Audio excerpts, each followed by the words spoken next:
And welcome to another Plump Session. Today we have Mariam joining us, so I'm just going to get her added to this. And as many of you already know, this Plump Session, this community conversation, is supported by the London Arts Council through the City of London's Community Arts Investment Program. And we are so happy to have their support to continue to put on these conversations.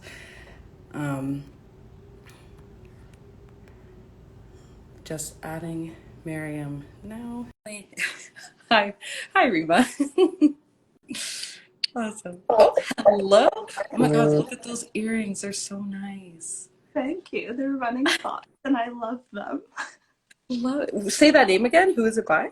Oh, Running Fox. She's Running. out of Toronto. She's super great. So almost local, still worth the buy. Love it. Yes, super wonderful.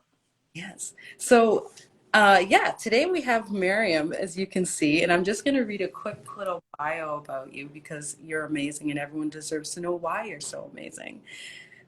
So Mariam has a passion for connection, whether it be with people, with places or community. Her studies in evolutionary genetics and ecology, smart cookie, sparked questions about how the food system and restricted access to well-grown food impacts society in multifaceted ways. On top of that, she is an amazing artist, which you will hear today when she does read some of her pieces, or one of her pieces, and provides us context for it.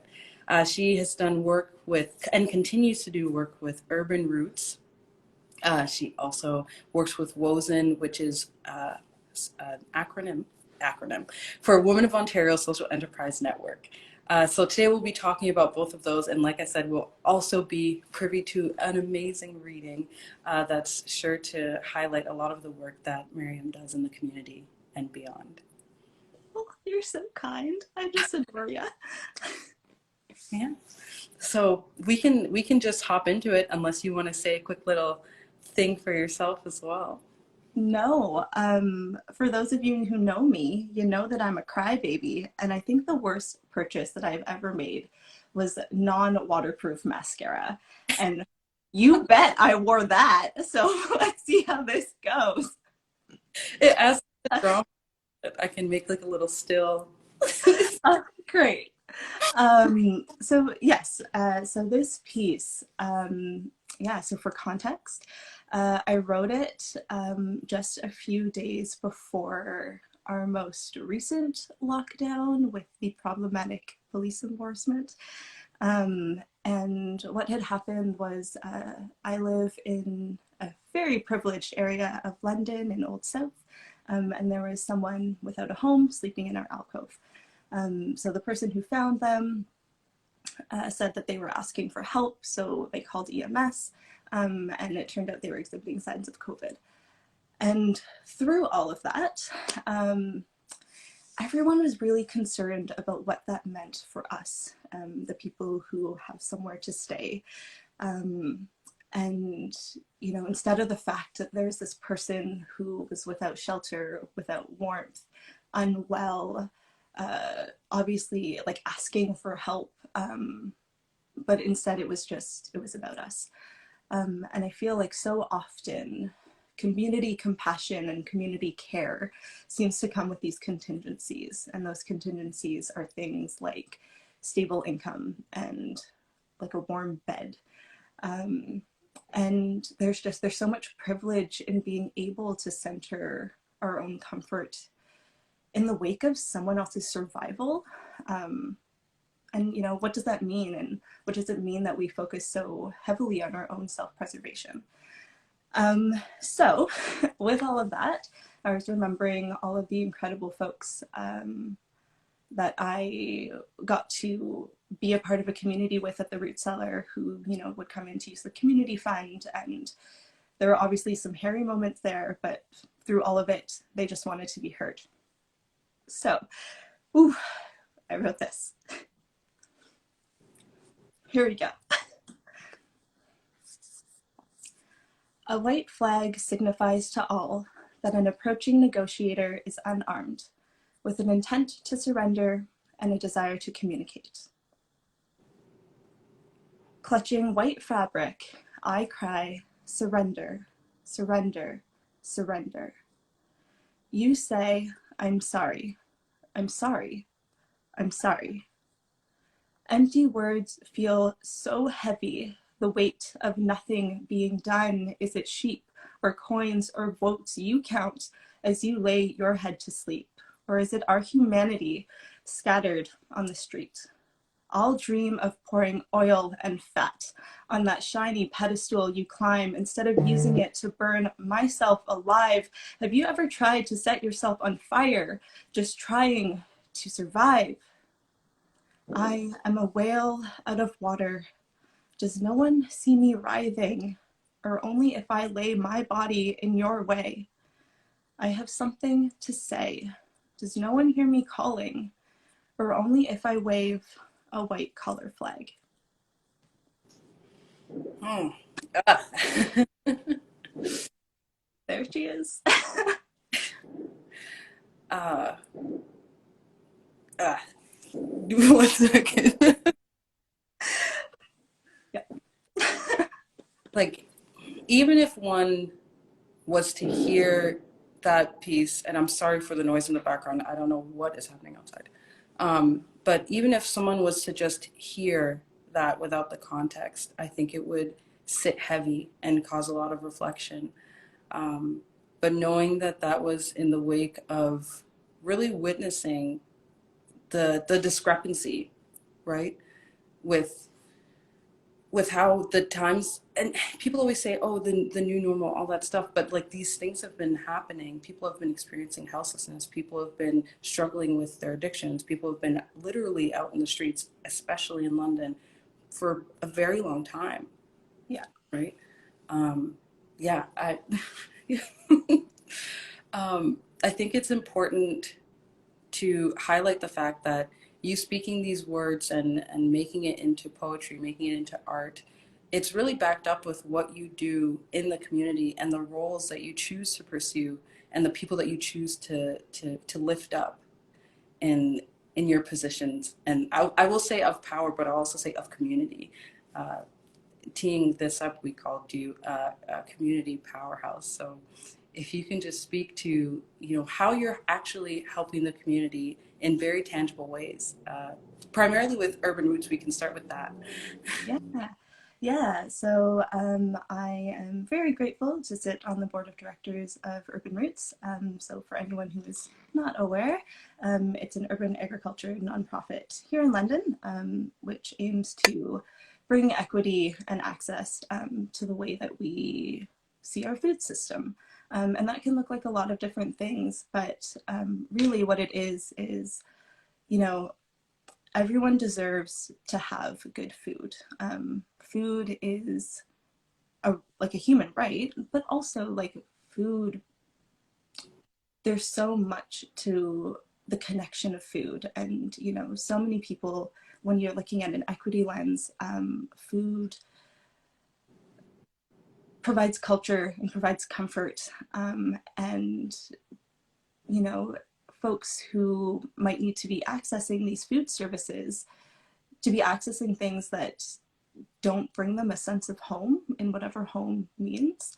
I think it's vital that we acknowledge that and we really recognize that there's dignity in having beautiful food and autonomy over food, and sovereignty over food. So in the work that we do, it's, yes, it is growing food and having it available at affordable pricing, but also thinking about, okay, well, who are the communities that we're trying to serve and what does culturally appropriate food look like for them? And having those conversations. And, I'm really grateful to have a board member who's out having those conversations, and, it's on our minds. And, we all have work to do. The nonprofit sector is flawed. But I'm hoping that all of us, and hopefully, with my, I'm a feisty little thing, and I like to make my thoughts known for when I feel like I do have a place of being able to contribute to a conversation. So yeah, that's part of what I like to do on Urban Roots is make sure that we're always thinking about those things, because the nonprofit sector can can make it easy to forget about those types of considerations. Mhm. Also, I do work in nonprofit, but all of it, it's complicated. Yeah, I think it's really important to highlight as well the structure that Urban Roots uses with the thirds. I Mm. I'm not someone who's like in the nonprofit sector whatsoever, so I don't know how uh, often you find that, but I thought that was really really cool about Urban Roots. Mm. Yeah. I mean, so I was not one of the founding board members. There were other folks who were part of that. So from their end, I think they took a lot of inspiration from work that was happening in Detroit, as well as other organizations, and in knowing that so much of food access and food security initiatives are so reliant on this idea of what's left over, and also reliant on government funding. And if that funding goes away, they're SOL. So the idea of this model of thirds was to make sure that income was like we were able to self-generate income as a social enterprise to make sure that we are able to fund ourselves, even if government changes, as it did with our Dougie Doug Ford, that funding, if it goes away, that we still have a means of being able to support ourselves. And the model of third is really special and cool for me, because I grew up in Thunder Bay with being so incredibly grateful to be a part of an Indigenous community that shared so much with me. And the Grateful Harvest is one of those things. And the Grateful Harvest is, talking about the way that you harvest, and, keeping some and leaving some um, for for the plants and the land and the ecosystems and the beings that aren't just you. And I really like to see that as almost the model that we take on as well, is like, okay, how are we considering all the people that can access this food? And how are we making sure that that is equitable? Mm, amazing. I just have one more question. Mm-hmm. uh, that being how okay, quite often when the work that you do so closely mirrors the art that you create, it's hard to actually engage in both and engage in both consistently and in a way that you can feel proud of it. So I just wonder, how do you actually do that? How are you able to balance that? And how are you able to keep the strength in expressing yourself and then also being there professionally? Um, I mean, I do cry a lot. Like, I wasn't kidding. So that's just a real truth. And I mean, I think that art has been the way that I have coped with so much that I have been through, in various stages of my life. And I think writing in particular, was something that I've done, for a really long time, but have always been scared of in a way. I'm someone who really gets like vulnerability hangovers, and dear Lord, I'm going to need to go for like a 5K run after this. But yeah, just recognizing, I think that there's something to be said in creating empathy with art.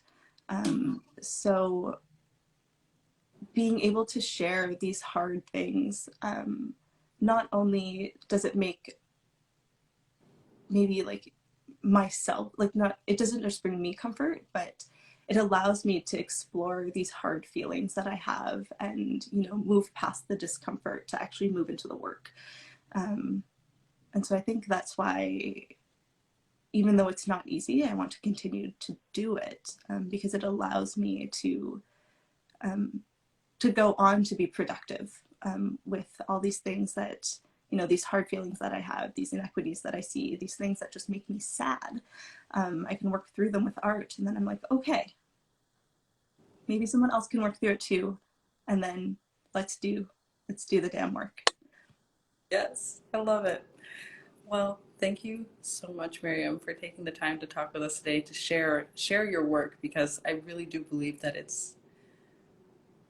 it's necessary. It's necessary. There's probably a better word, but that's the only one that came to me now. But for those who are watching, where can they, one, see more of your art, and two, get connected in the community with all the initiatives you have going on? Yeah, well, I do have a website, and it is mariamwaliji.com. Um, yeah, um, and that's where you can find some of my photography as well as some of my rambling musings that make their way there. And then, of course, at Urban Roots London is our Instagram handle, or urbanrootslondon.ca is the website if you're ever curious about the work that I do there. And by all means, I always like friends. So my page is private, but if you wanted to, you can send me a little follow or DM. I post a lot about my dog, but it is at Mwaliji as well. Cameo today. I was so hoping. I know. I mean, if you want, all right. Yeah. I don't know if you can see him. Oh, he's lounging. I love it. He's just having a good time. Love it. All right. Well, thank you, all of you who tuned in today. You can find the feed, and thank you, Mariam, for being so awesome. Like, Oh, thank you for having me. This is really wonderful. I appreciate you and all of you who are here watching. amazing. Toodles. Bye.